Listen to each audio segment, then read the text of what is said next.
কাকা কি করেন? কি করেন? এটা কি বাঁচতে হয়েছে নাকি গলা?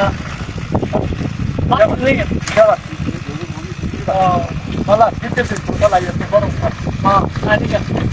ঠিক আছে।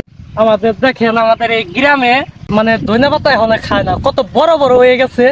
তারপরে ওই হজ ক্ষেতের হজ এখন উঠায় না, এত হজ অখাদ্য হয়ে গেছে বর্তমান, অনেক অখাদ্য হজ হজ বলার মতন নাই। ক্ষেতটা ওর আগে সম্পূর্ণ ক্ষেত খেলার ছুটে শস পাতা আগুনি ফেটে গেছে, মানে নতুন করে ফুল আইসা পড়ছে। তারপরেও হজ ক্ষেত উঠাচ্ছে না হজ। হজের বাজার কিরকম? ভাই বাজার বলতে ইয়ারথুন ভাই, এক গ্লাস পানি খেপের গেল ঢাকা শহরে ধরা গেলে 10 টাকা লাগে।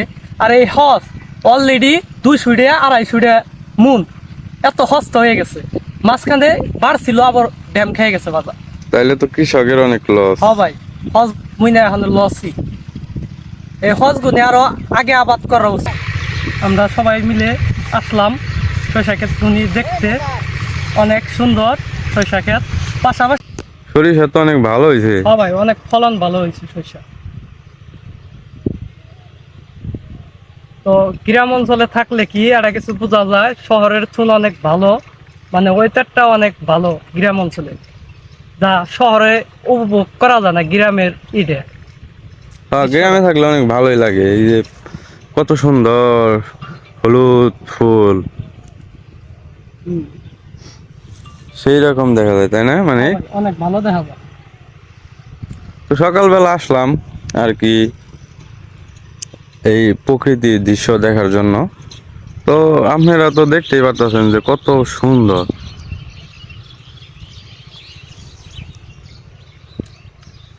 গ্রামে থাকলে একটা জিনিস কি, এই সুন্দর সুন্দর জিনিস উপভোগ করা যায়। এই দেখেন কত সুন্দর সরিষা চাষ করছে।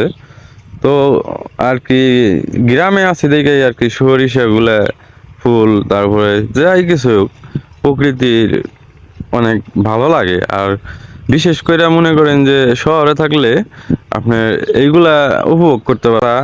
আর যারা শহরে থাকে তারা বিশেষ করে গ্রামে অনেক মিস করে। গ্রামের যে প্রকৃতিগুলো আছে অনেক সুন্দর, বুঝতে পারছেন?